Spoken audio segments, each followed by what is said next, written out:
guys, Justin at Vintage55 here, and another episode of Vintage55 Garage. For all the vanners out there, I am not one, even though I have the beanie and the jean jacket and the Red Wing boots, but that was unintentional today. But today's episode of Vintage55 Garage is this 71 Econoline van. They're getting really popular, like doing the 60s, 70s van, boogie van conversions, doing Scooby-Doo vans and stuff like that. But big old murals and stuff on the side. This is a Survivor van, really nice original. Not much done to it, but it was picked up by a friend of mine. Well, we picked it up. I pulled it home. It had a drag bar on the front, so we towed it with that. But it's a great little van. But he just decided to get it to a certain point, and then life happened, so we're selling it. But anyway, I wanted to do an episode first. So I don't know too much about vans, so don't jump down my throat. And I'm finally switching to just holding my notes in front of me so that I don't go and stare at the microphone, because everybody keeps complaining about that again. So 1971 Econoline van. This is a super van, which that just designated the length. It was the longer of the vans, as you can see from the side.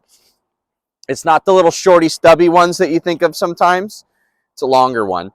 The little outlets and the dual tanks and stuff like that. This was a camper conversion done at one point. Obviously, you can see the little jalousie windows, the top vent as well. The interior had wood paneling, kind of rotten in it, but not done. Didn't have sink and all that kind of stuff, but it did have a bracket underneath the floor with a second battery, a generator, no, a water tank. Couple other things, that it was being used as a camper conversion, but not a full-blown one. The wheels are original, but the caps are not. Those are just baby moves that are thrown on there. But you'll see by the 100 here, this is the lower model. There was, just like trucks, there was F100, F250, F350, all that. There was the same thing with vans for heavy-duty suspension and springs and brakes and all that kind of stuff. I'll get to my notes, actually. So 1971 Econoline. They started in 61. The Econoline did, as the Falcon van. We have a video. I think that was before I started doing videos. We had a 63 Falcon, and they came out with the van on the same chassis in 61. Falcon came out in 60, and they actually called it the Falcon van, and it had emblems that said Falcon on the side of it. It was way smaller, tiny little van, real cute.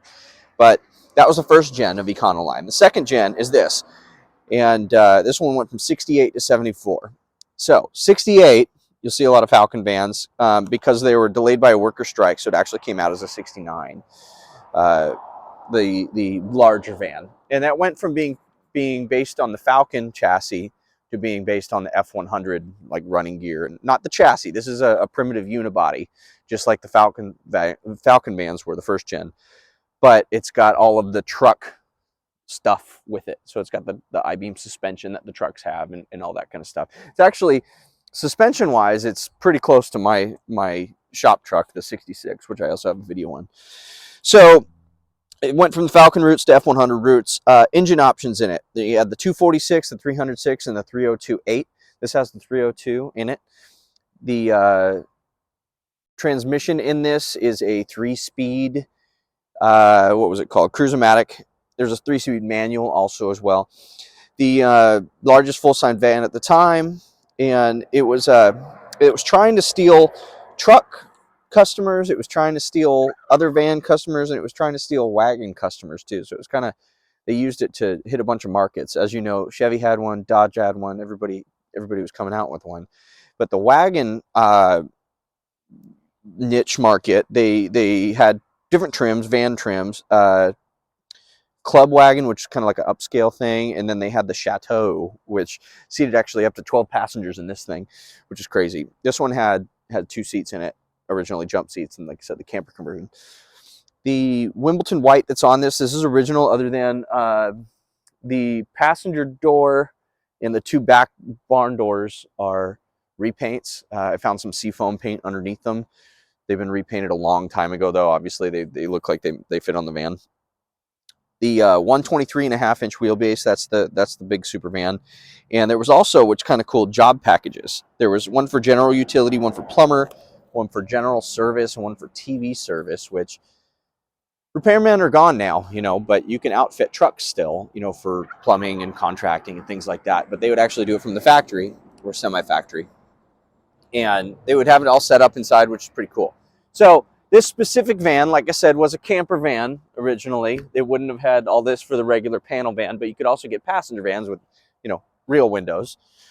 These barn door, like I said, these are repaints. There's a little bit of the seafoam coming through. And the windows, it would have been a solid door back here, not windows on the original camper version. This was local to here. We're in Roseburg, Oregon. This is an Oregon van. It was actually, I bought it. Well, my friend bought it just a couple miles from us. As you can see, it's real clean. Not much rust. There's a lot of surface stuff, but nothing too bad. You can see some of the remnants of the wood from the camper stuff. That's the passenger jump seat, a bunch of parts, the doghouse cover for the engine.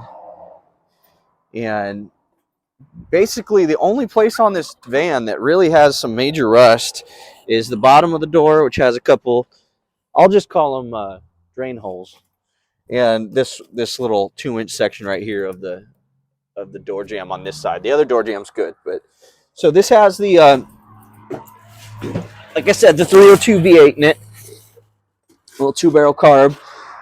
This would have been in like everything from Ford. The venerable 302. This was in my red truck that is now since gone, and a bunch of other things. But obviously sitting right here, that doghouse goes on top of it, and you're right on the axle. There's no front to this thing, and they were used for work trucks. They're contractor trucks, camper trucks, all sorts of different trucks where you need space, less hood, more space. And other than like step vans and stuff like the Grumman I used to have, these would be your biggest kind of cargo capacity stuff for that. This would have had this dumb little parts tray that would be stock, your heater vent, all that stuff. Your doghouse would have just had a little tray on it, nothing else, no cup holders, anything like that. Radio works. A lot of the gauges work, lights work. And I don't actually know if these are original or not. I didn't look that up. If they're not original, they're really old. But real cool.